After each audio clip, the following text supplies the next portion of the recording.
TV continues now on Cspan 2, television for serious readers. Now, of course, why we're all here, today we welcome Don Kulick for his new book, A Death in the Rainforest, How a Language and a Way of Life Came to an End in Papua New Guinea. A Death in the Rainforest is a vivid and moving account recreating the daily lives of a people whose culture has developed and thrived in isolation and how contact with the modern world has threatened to destroy it. Don Kulick is currently a distinguished university professor of anthropology at Uppsala University in Sweden, where he directs the research program Engaging Vulnerability. He has authored and edited books ranging from the lives of transgender sex workers to the anthropology of fat, in addition to extensive fieldwork in Papua New Guinea. And today we are very fortunate to have him in conversation with Carl Hoffman, author of most recently The Last Wild Men of Borneo, former contributing editor to National Geographic Traveler and Wired magazines. Please join me in welcoming Don Kulick and Carl Hoffman.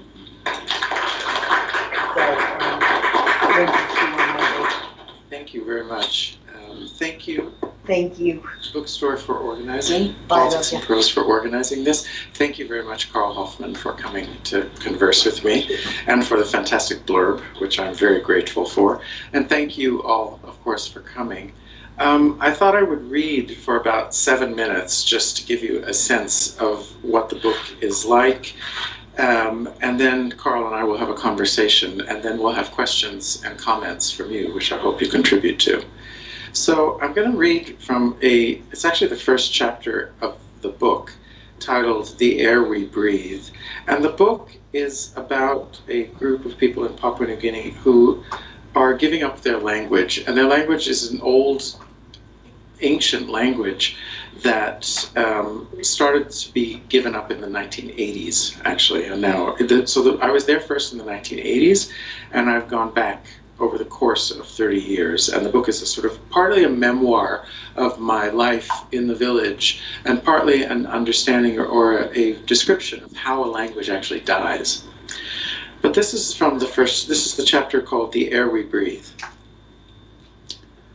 All you have to do is fill in this form, and the company will come in and start taking your air, the fat, wannabe corrupt politician explained to the villagers. He was sitting on the floor of a men's house, a large open-air structure on stilts made out of bark and thatched with sago palm leaves.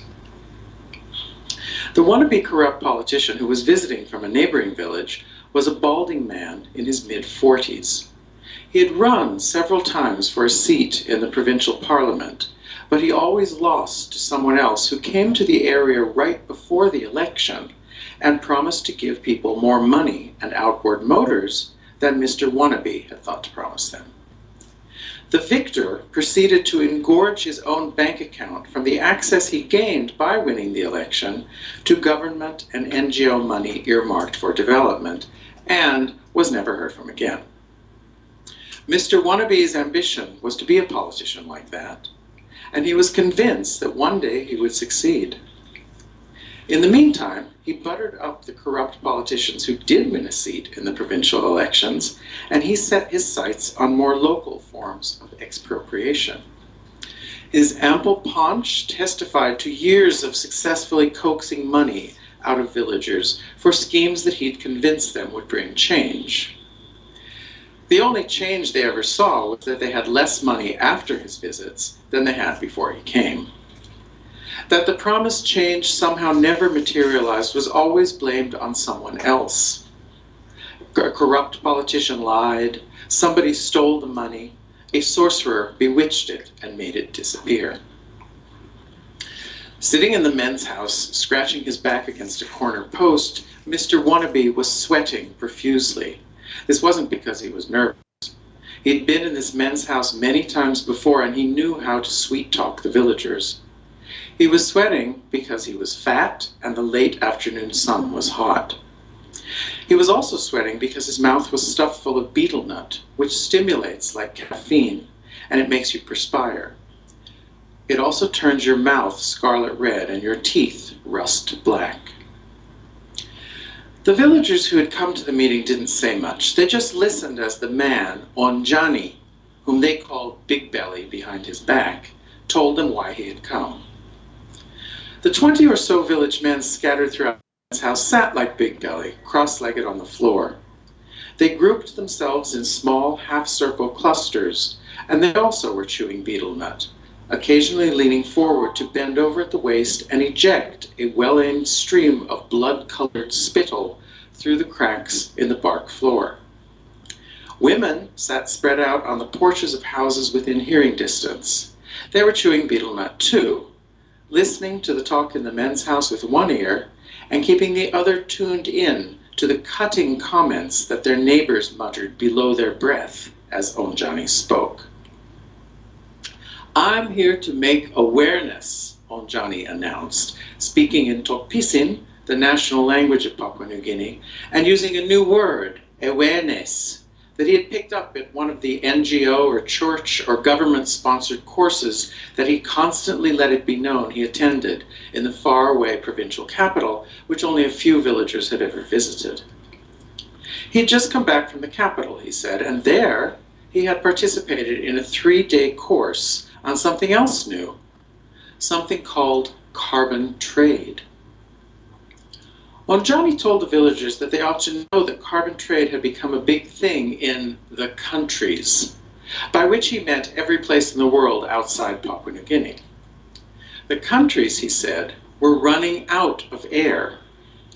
The factories that covered practically every inch of ground there had used up all the air. There were no more trees. And trees, Onjani reminded everybody, make air. Without trees, there would be no air. People in the countries were finding it increasingly difficult to breathe. Papua New Guinea, on the other hand, was full of trees. Onjani leaned forward over his crossed legs and dribbled red spit through a crack in the floor. He wiped his mouth with the back of his hand, spreading a crimson stain across his chin. He swept his arm outwards, gesturing towards the rainforest that surrounded everybody. "Look around you," he said. "All you see are trees. Papua New Guinea is full of trees. We have an overflow of air." Perceiving this abundance, the countries had sent their emissaries to Papua New Guinea in search of air. The Papua New Guinean government took pity on the countries, Onjani told the villagers, and it had cut a deal. A government-approved company would transport massive gas tanks into the rainforest and pump them full of air. The full tanks would then be shipped to the countries, where the air they contained would be bottled and sold in stores.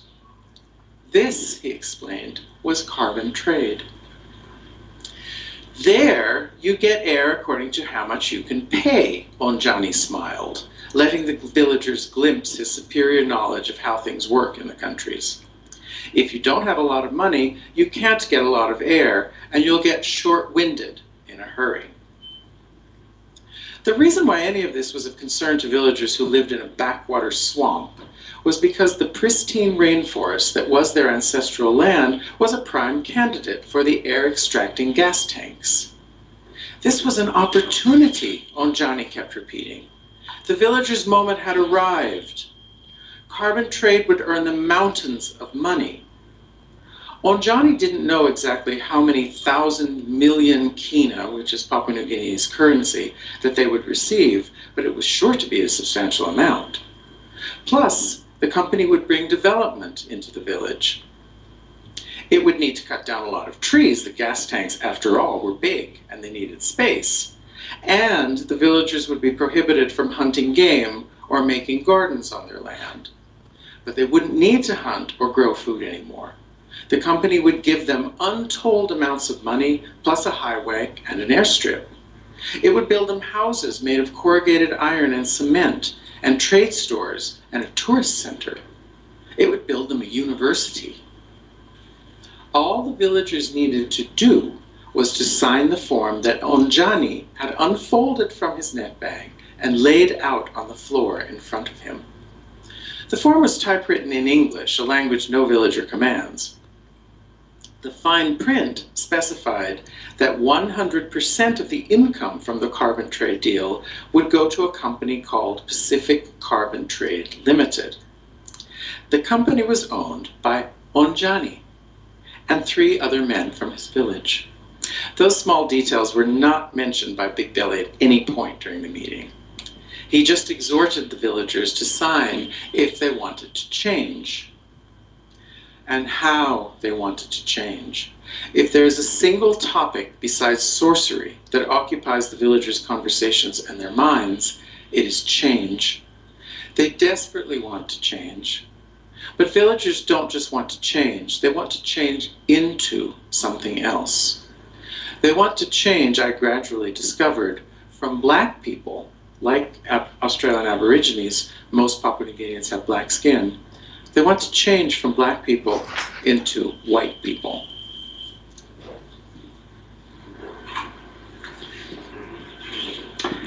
Thank you. Can everybody hear me? It's Saturday. So, my name is Carl Hoffman, and Don asked me to blurb his book, and the minute I read it, I saw that there was something special here, and it was a special, unusual book, and it has a humor, a gentleness, a grace to it, but also an unflinching that really can come from somebody who's spent a long time in a place. And I think that's the biggest thing that was that, places like these tiny villages in Papua New Guinea or Asmat, where I've spent a lot of time, are incredibly far away and hard to get to.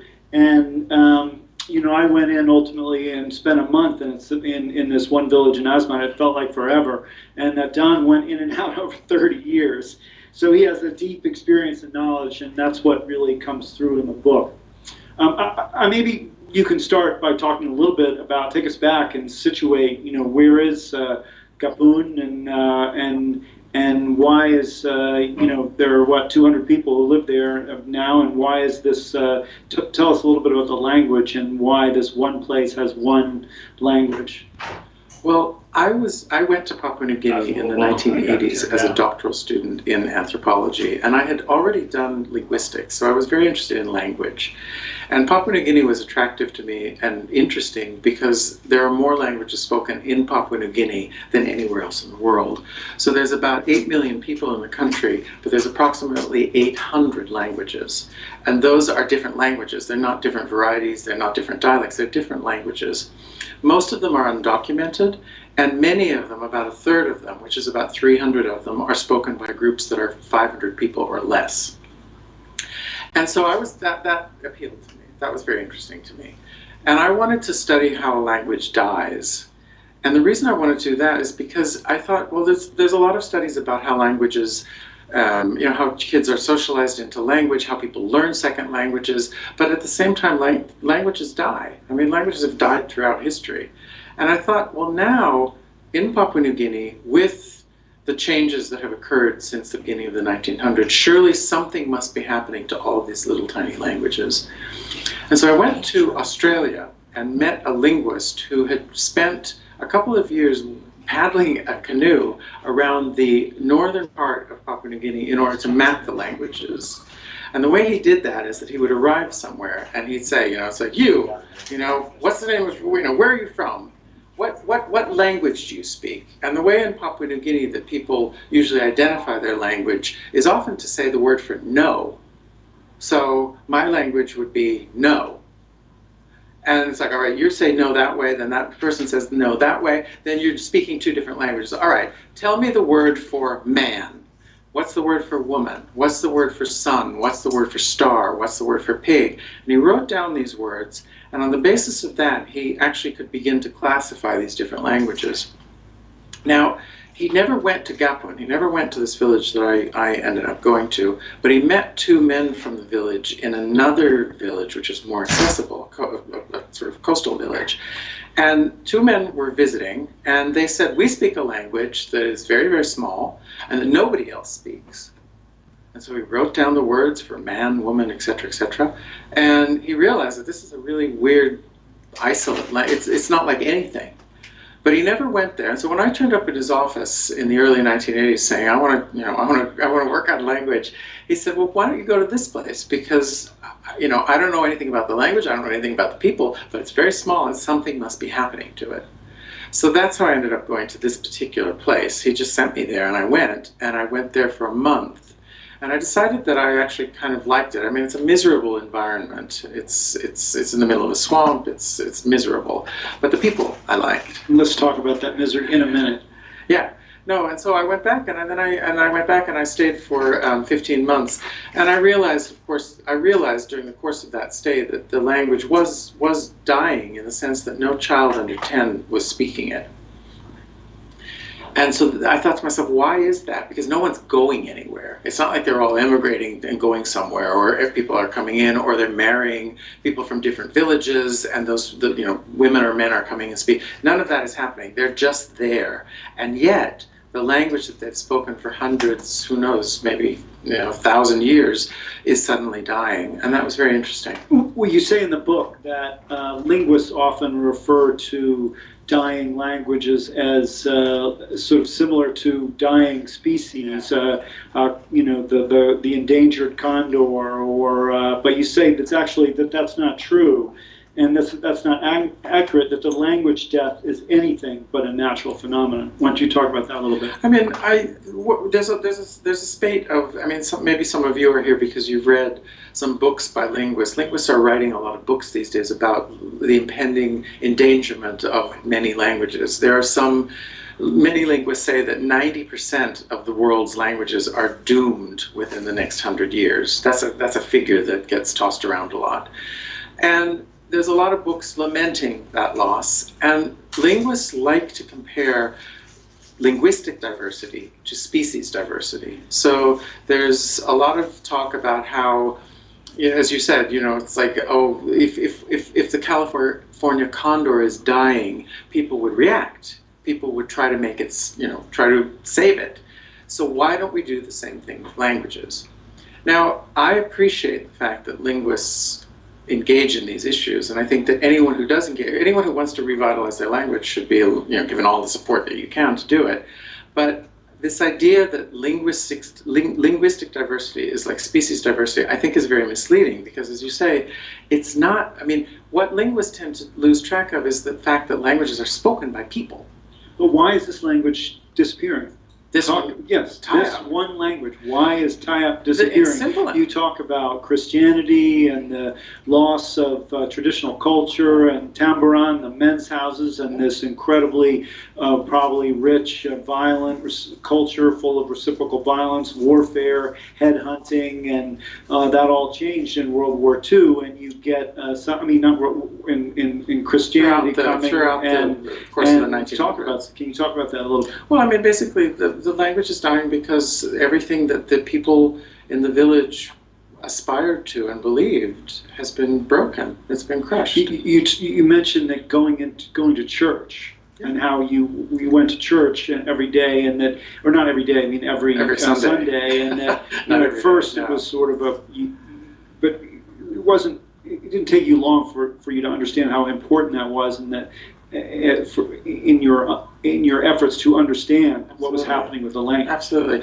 I mean, I was raised a Catholic. My mother is Catholic. I was raised Catholic, so I knew the Catholic Mass, and I found myself going to church every Sunday in this village in Papua New Guinea, hearing the same Mass, and I thought, oh no, is this what I've come for?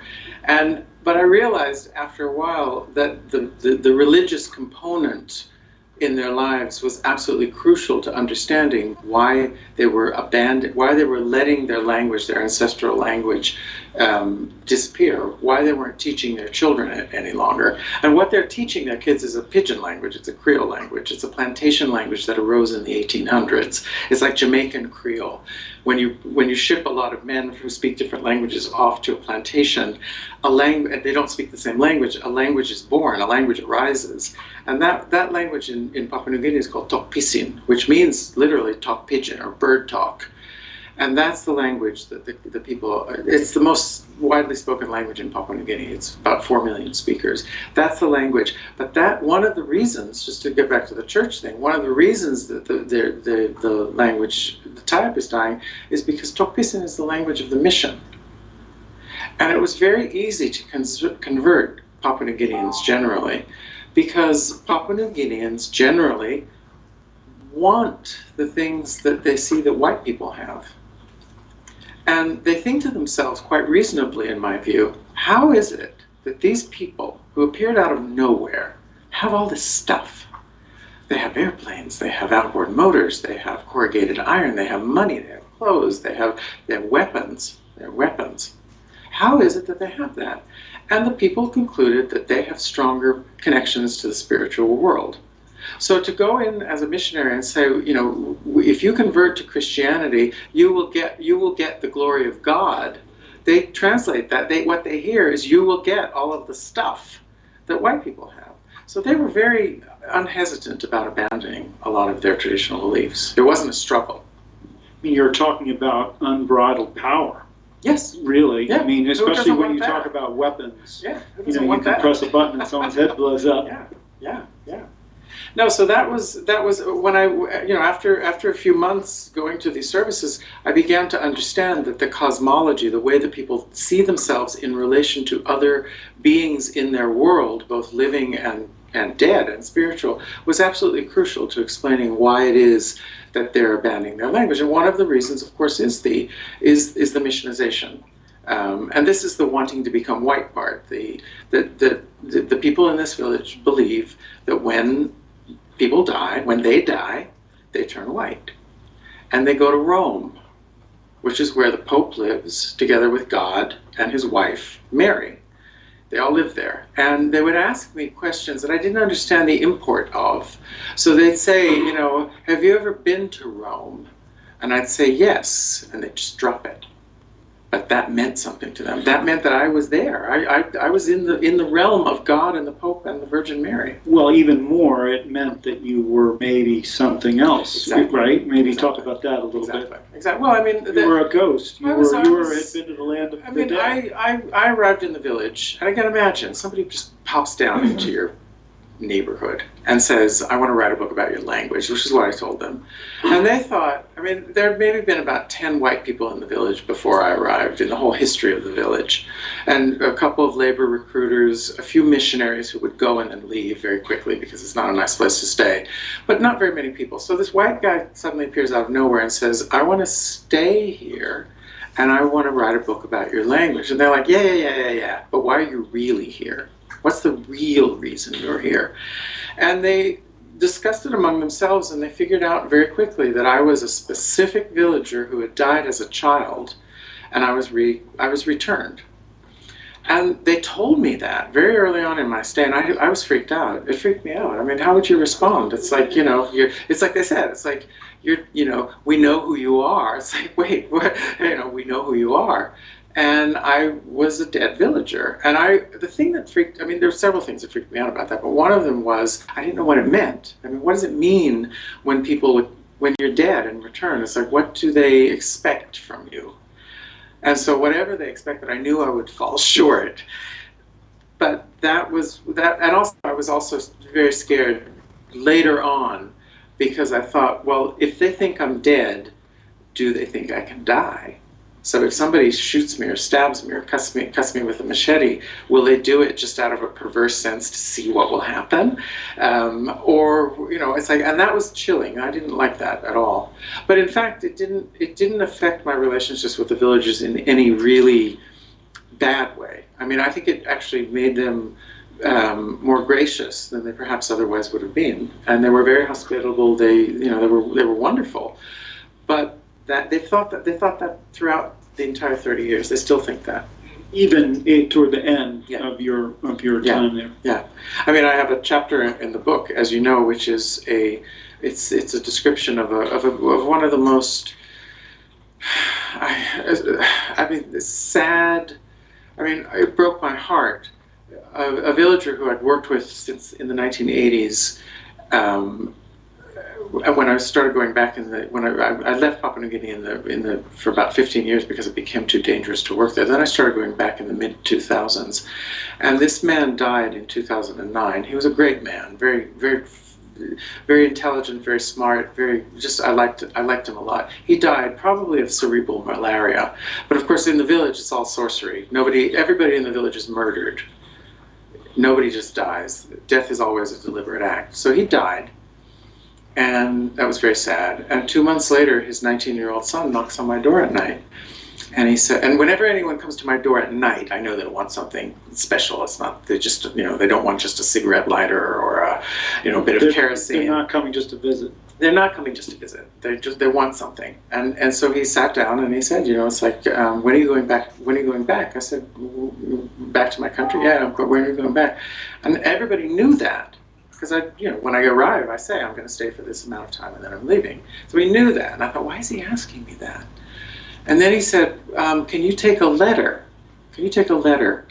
And I said, sure, I can take a letter. And just right around that time, people in another village had discovered the concept of a pen pal, that you can write to people and get a response. And so I thought, well, he'd heard about a pen pal. So he wants me to take a letter to someone in Sweden, a pen pal.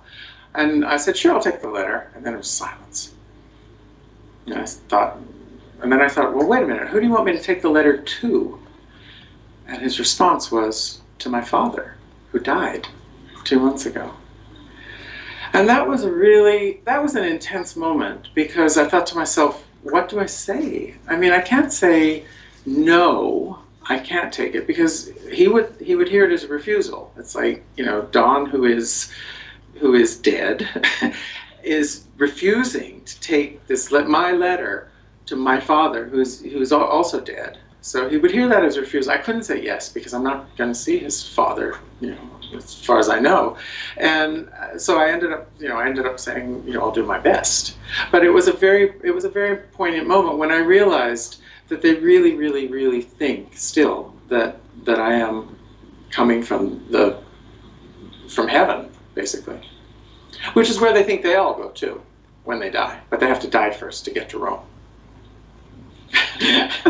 One of the things that I love about this book is I think we think of places, in remote villages in New Guinea, as being full of being so far away that they're almost untouchable and full of inscrutability and sort of ununderstandable, undecipherable places full of others.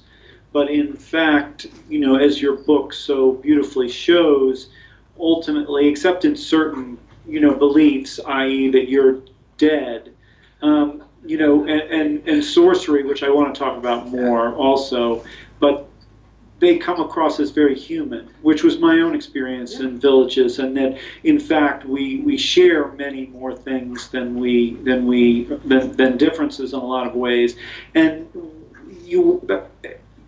as a mailman, you were also enlisted for other things, and for love letters, and maybe talk about that a little bit. I thought those were really beautiful, just getting into the sort of soul of village, of love, of desire between, which is like all of us. It could be in high school, in any American high school. Absolutely. There's a chapter on love letters, and one of the things, there was a school 2 hours away from the village from the 1970s until the 1990s, and then all of the teachers went on strike and it just collapsed. But there was a generation of young men and women who went to school. They learned nothing in school. They learned how to be dissatisfied with their lives. The language of instruction was English, which was a language that nobody in the village ever hears or understands, and the teachers who taught it didn't speak it. They they didn't know it. They wrote nonsense things on the board and they had the children repeat like parrots. But some of the kids learned literacy skills, and they transferred those literacy skills to Tokpisin, and they started writing love letters to one another. And I also thought that the love letters were just wonderful. Sort of heartbreaking, but it's also... Well, I thought they were great. And my big anthropological dilemma was, how do I get access to these love letters? Because they're written by young men and young women. Men write more to young women. And I thought to myself, how am I going to actually get these people to show me their love letters? Because you can't really, you can't. But then I hit upon an ingenious idea. I went to a conference in Australia. I bought a printer. And I had a solar little panel. I powered the printer, and I said to the young man, I said, I have the power to turn your handwritten letters on like mildewed pieces of paper into these beautiful billet doux. And they just and I printed one out, and they could choose the font, And they were just mesmerized. It's like, oh my God. And I said, I'll do it. I'll print anything you want me to print. But the condition is that I get to keep the original letter and I can use it in my work. And they're all like, yeah, of course. It's like, why? Sure. So I printed out these letters and they were delivered. And they, you know, this is one of the ways where people, they basically meet one another, and that's what they're all about. It's like, will you meet me? You know, I really like you. Do you like me? You know, not everyone can write. Most of the villagers can't write, but the few young men who could write have these incredible, this genre of love letters. And again, this is one of the things that I hope comes through in the book that you're pointing to now. That these people, I mean, okay, they're living in a backwater swamp. They have a lot of very different and sometimes quite kooky beliefs, but they're not that different. I mean, they love, they fight, they swear, they do all the things that we do. And I think that that's a banal thing to say, but what I want to do in the book is to show actually how that works out. Because that's one of the things I wondered as an anthropology student. It's like, what do these people talk about when they're eating breakfast? And I found that out, and it's not that different. I mean, yeah, they talk about, you know, I mean, here when we eat breakfast with our spouses, we talk about, you know, some indignity that we suffer at work. You know, it's like, oh, that person, I hate that person, and that person, you know, they talk about, you know, it's like, well, somebody shot me with an arrow, and it's a sorcerer shot me with an arrow. It's like, oh no, that's what they talk about, but they're talking about the same kinds of things, ultimately. And those sorts of banalities, I think, are very important to convey, just to kind of block this idea that people who live in Papua New Guinea are so totally different from us. At the same time, of course, they are very different. I mean, there's a lot of different beliefs. I mean, this thing that, you know, you have to die to go to Rome is a different kind of belief. Although it's not that different, because again, if you're a Catholic, how do you get to heaven? You die. So it's, you know, it's just they locate geographically, perhaps in a different place than we do. Let's talk about two things that are interrelated, I think, though I guess not always, and that is violence and sorcery. And I've traveled all over the world, and you know, traditionally I'm a local native Washingtonian, and you know, I was living in Columbia Heights during the height of the crack epidemic, when D.C. was the so-called murder capital of the United States. And people say, oh, it's you know, how could you live there? And you know, normally you kind of view those things as exaggerations and hyperbole, and that's how I found most of the world. And I have to say that PNG is the only place I've ever felt that in a way that hyperbole was, that it wasn't hyperbole, and that PNG was in places and at times quite dangerous. And really it's the only place that there in the DRC, Democratic Republic of Congo, that I felt that sort of lingering, simmering potential violence. And that ultimately had a pretty profound effect on your work. So maybe talk about that, please. Well, I mean, just violence. I mean, again, this is a cultural difference. Papua New Guineans are very volatile people, and I saw how this was socialized. So, for example, there's dogs in the village, and you know, the dogs they're all mange, scabies ridden animals, and they're used for hunting. But they come up into houses and they lay down. A child will be taught not to pet the dog, but to hit the dog. It's like, you know, hit that dog, hit that dog. And violence is always just at it's a heartbeat away. So I've seen mothers do things with their little babies, or their kids will cry or reach out for something, and they'll get everything. And then suddenly, for some unknowable reason, the mother will turn around, for the child doing the same thing that it's been doing for a long time, the mother will suddenly hit the child. So it's a very volatile society where people don't know how people are going to react.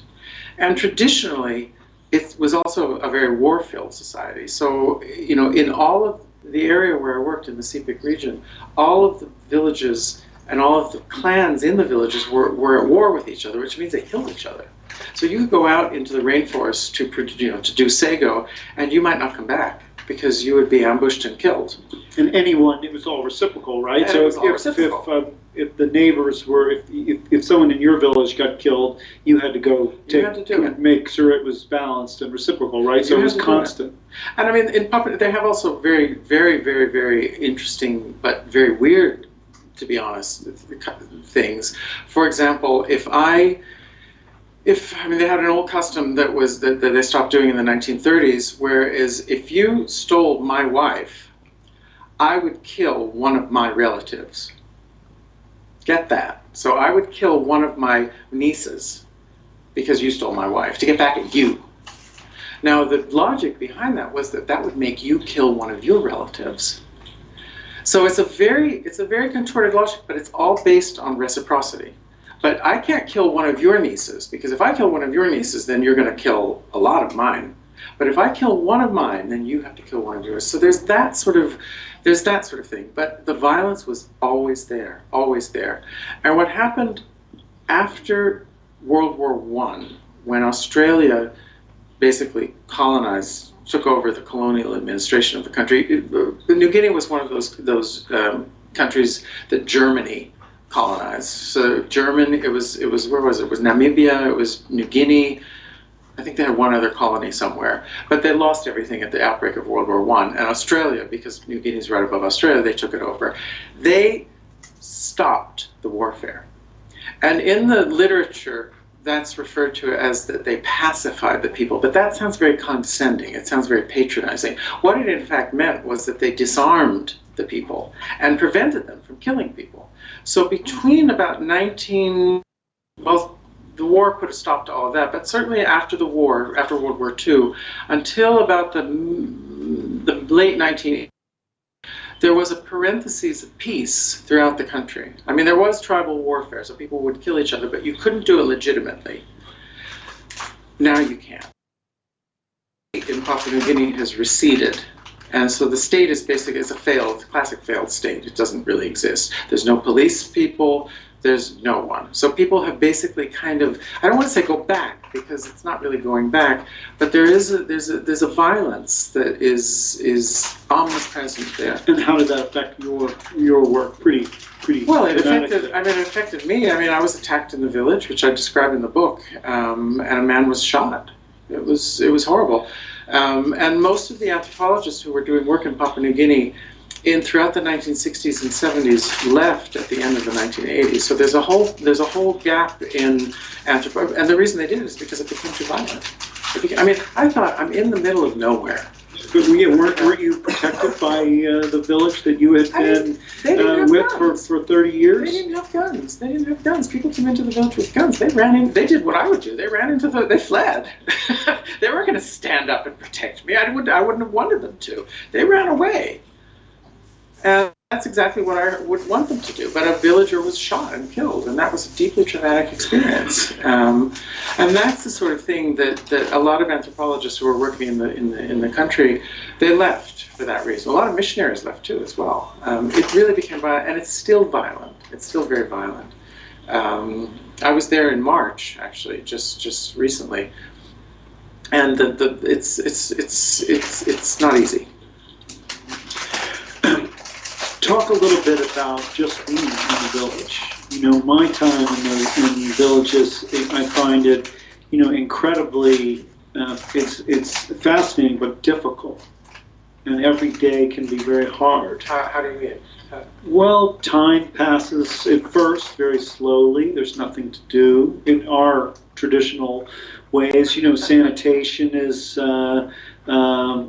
different, food, and ultimately, I think, perhaps most of all, a sense of the lack of solitude and privacy and personal space is absent. And maybe just you were in and out for a long period of time, and talk about that. Was it easy for you? Did you enjoy it? I didn't enjoy it. There's no privacy.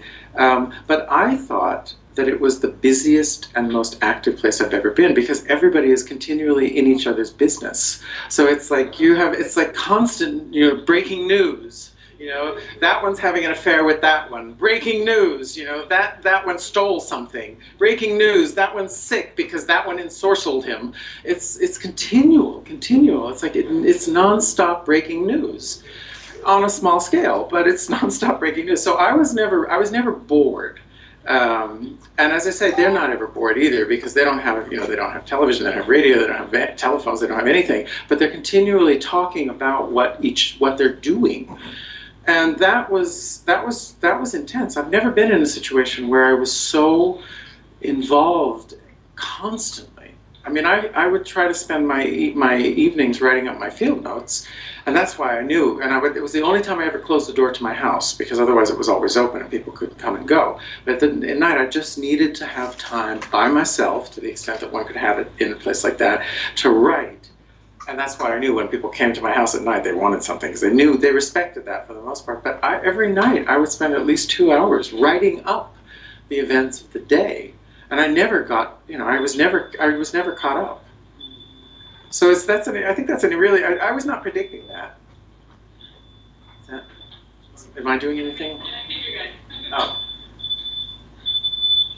Oh. I wasn't predicting the continual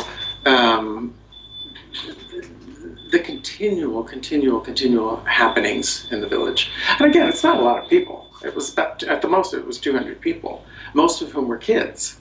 But kids also do a lot of stuff. I think the sound of a village is the sound of children at play. Oh yeah. No, I love the kids. The kids were great.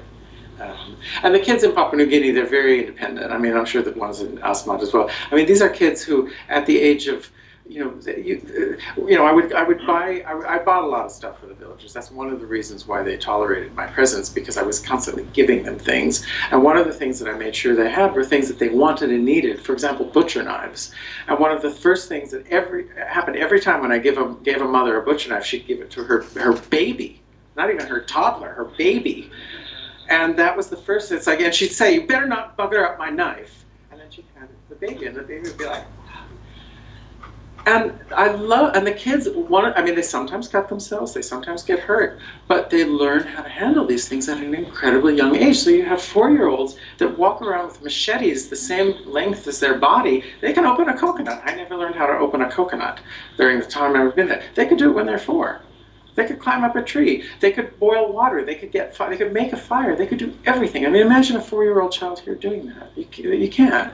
And again, they do get hurt, but they develop this incredible competence and this cheekiness that I just loved. I mean, parents don't hide things from kids. They don't talk to them in a different way. They treat them just as they treat adults, and the kids respond in kind. And there's these little cheeky, wonderful. I love the kids. They were the joy of my existence there. One more, and then we'll open it up for questions. Talk to me about. You said the key to success in a lot of ways is overstaying your welcome and wearing your welcome out. Talk about that. Well, I mean, again, you can imagine that an anthropologist comes and says that they want to write a book about you, and you invite this person home, maybe because you pity that person, and that person, I mean, again, what an anthropologist wants to do is not be an invited guest. That's what we don't want to do. We want to become a part of everyday life, and in order to convey that, you can't just say to people, just ignore me, I'm not, because they're not going to do it. You have to overstay your welcome, which means that when you know that people want you to leave, you resist that. You kind of just stay. And it's really painful for everybody. It's really not very nice for anybody. But including you. Including me, because I knew it's like the perfectly sensible, reasonable, polite thing to do right now would be to go. But if I just manage to stay a little bit longer, they're going to just kind of give up. And they're just going to regard me as something around them. A friend or somebody who just is around. Where they don't have to perform, they don't have to drop their guard. They drop their guard. They don't have to entertain me. They don't have to do any of that. And that's what anthropology is basically about. Good anthropology is about doing that. You just basically stay. You outwear your welcome, so that people just get ground down and they just accept you. And then that's when things get interesting. I find the same when I'm as a reporter. I ask lots of questions when I write. I take lots of notes. After a day or two, the notes stop. I'm not taking so many notes, but I'm really getting what I am getting is 10 times better. It's not all this, immediate data, but it's going much deeper. And I mean, I think that as an anthropologist, the most interesting insights I've ever gained in any of the places I've done work is not by hearing what people say, but by overhearing what they say to other people. So that's when you really get the interesting, that's when you start to understand things. When you hear people talking to other people about things that you can ask them about, and they'll give you an answer because they're going to think, it's like, that's what we think this person wants to know. But when they're talking to their friends and you overhear them, it's like being on a bus. When you overhear people, you learn stuff. And that, I think, is a really important part of doing this kind of work, anthropology. Actually, I do want to say one more thing, and that is talk a little bit about cultural appropriation and you as a white Western man there, and the question of whether you have a right to be telling their stories and going into their lives at all. Well, that's an important question because there's a movement, there's a sentiment that one sometimes hears that if you don't belong yourself to a particular group, then you have no right to speak for them. And that, of course, impacts anthropology dramatically because what anthropology is to talk about people who are different from us. That's what we do. That's our profession. And the reason we do it is not to oppress anybody or, to exploit anybody, but because difference enriches. Because if we all only spoke to people who are like ourselves, the world would not be a very nice place. So what anthropology as a profession and as a discipline does is it wants to extend engagement by talking to people who are very, very, very unlike us. And I like talking to people who are different from me. I can talk to people who are like me any day of the year. I can do that all the time. But to actually have an excuse and a reason to go and talk to people who are very different from me, who will teach me something that I don't already know, it's a blessing. So that, I think, I don't like that kind of sentiment that you should only talk about your own group. Because first of all, what's your own group? I mean, that's also a question. Who gets to decide that? But also, if we stop talking to and writing about other people, I think the world is going to be a much worse place. Also, if I took that to heart, I would never write about these people. It's not like they're going to write about themselves. And that might be an okay thing. I mean, maybe it doesn't matter. Maybe it wouldn't matter if I'd never gone to this village. Their language would die like the tree falling in the forest and no one would hear. They'd just disappear. Maybe that wouldn't matter, but I think it might. So that's the reason why I think, that's the reason for this book, and that's also the reason why I think that anthropology is a very valuable discipline. Thanks. Any questions?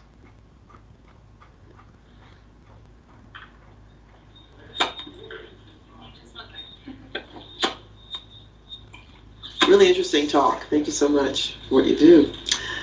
Is there in the village, given the initial reading you gave about the development that was proposed by this outside group, is there a lingering dissatisfaction with their current life, given what's around them and given what you said, and the fact that their language is disappearing? Does that bespeak a dissatisfaction with who they are?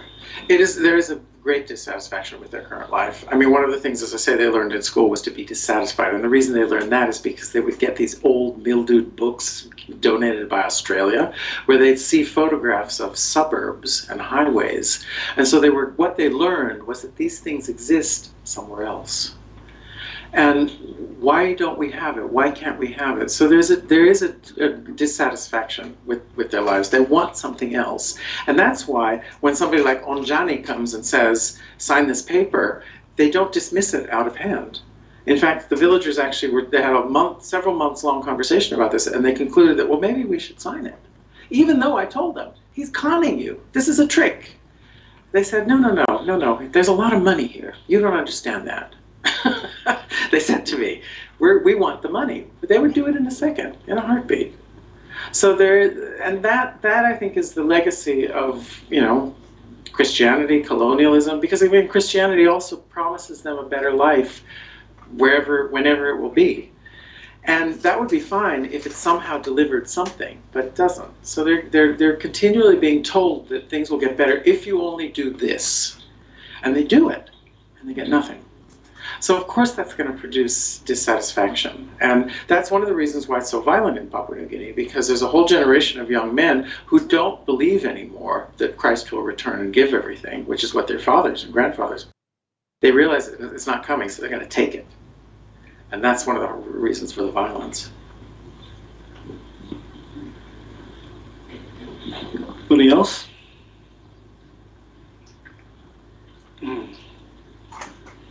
Do you think that change is inevitable? I mean, that the death of languages and the death of Tayap, it's going to happen, presumably. Well, Tayap and all over. Yeah. I mean, is it there are?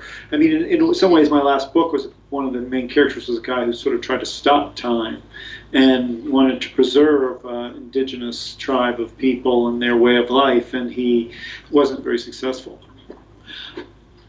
I mean, you can't predict the future. Who knows? I'm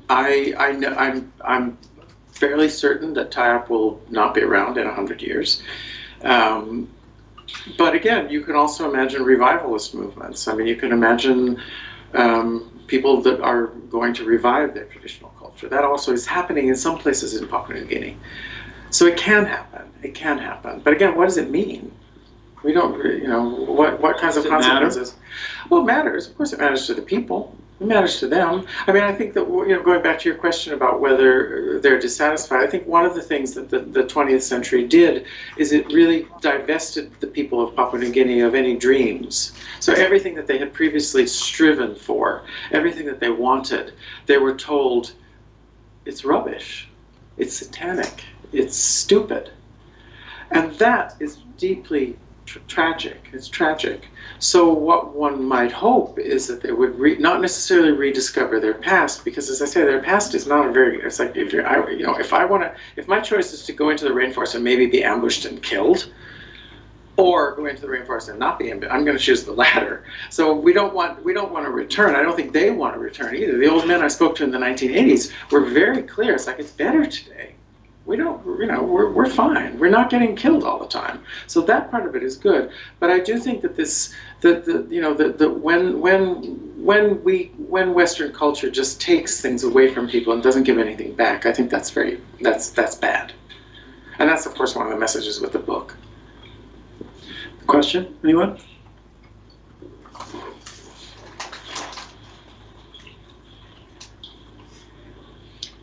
Thank you for your talk. I really liked your point towards the beginning about not talking about language death the same way people talk about species death. And I just got a big sense from your talk of focusing on people's agency as being really important. So I'm just wondering, why do you think the sort of quantifying an endangered species type rhetoric remains so persistent, even among people who study language and maybe should know better, and among the media, and sort of what do we, I guess, how can we move past that? Do we need just more ethnography or different rhetoric, or either in your writing or in your teaching, or just how do we get past that? I mean, I think that the reason why linguists like to talk about species diversity and linguistic diversity is because we're taught these days that species diversity is valuable. We should engage in the environment. We should engage in the biosphere. I think it's an easy sell. So I think that's one of the reasons why it's so compelling. And I mean, these people are very engaged with language. I mean, linguists, that's their bread and butter. They like languages. So they want to preserve these languages. And so that's all very good. But I agree. I mean, I think that we really have to find other metaphors. We have to find other ways of thinking about it. And my own suggestion would be to think of them not as ecosystems, but as political systems, or systems that change throughout the course of time. I mean, any kind of politics is going to necessarily change. That doesn't make it less political.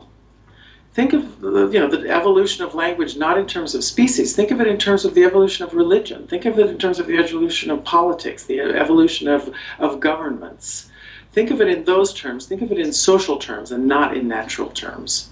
Is a different metaphor that would allow us, I think, to engage with the speakers of languages rather than just seeing languages as disappearing. What I think we need to do is see why are the speakers of languages not passing on their languages? That's the interesting question. The languages themselves are wonderful, fabulous creations, but they ultimately really don't matter, because the things that matter are the people, it seems to me. I don't know if that. All right, and this is going to be our last question. Did you speak the language? You learned the language when you were there? I described it. I published a 500-page grammar of it, so I've described it, so I know it in its structure. But because the language was shifting, and because there was so much switching between the language, and I never learned to speak it. So I'm like the children. I understand it, but I don't speak it. So you communicated with them how? I communicated with them in this language, Tokpisin, which is again, it's based on English. So tok means talk, sin down means sin down. I mean, but it's a colonial language. So the word for white woman is Mrs. And the word for white man is Masta. So this is like, it's laden with a lot of colonial, but it's the language they talk now. It's the language they speak. And that language I can speak very fluently, and that I spoke to them well. That's how I communicated with them. And is the culture, I was going to ask if the language, is the culture of patriarchy? No, it's a matrilineal culture. It's very interesting. So names and land are inherited through the mother, not the father, which is also one of the reasons why Christianity causes problems here. Because Christianity, of course, is very patriarchal. You get your name from your father, and everything should go through the father. In a society which is matrilineal, everything goes through the mother. That doesn't mean it's a matriarchy. It doesn't mean that women rule, but they're the ones that pass on the land to their children. So my father doesn't have any rights to my land, but my uncle, my maternal uncle, does. So it's a different system, and Christianity really kind of mixes things up in a not very nice way, because women have more power. I mean, women do have more power in a matrilineal society because they're the conduit of land and rights. And in the 1980s, when I was there, when men would fight with their wives, the wives' brothers were at her back in a second. In a second, they would not let a husband do anything to his wife. But now, because the missionaries are saying that according to the Bible, the wife should obey the husband, this is causing problems for the women. Crazy. Well, thank you, everybody. Thank you all. Please buy a book. Don will be most happy to sign them. You. I think there's some of my books for sale too, if you by chance want one of those, and I'm happy to sign it. And that's what we're here for. So I'd love to thank you all for coming, and let's sign some books. Thank you very much. And thank you to Politics and Photos. Here's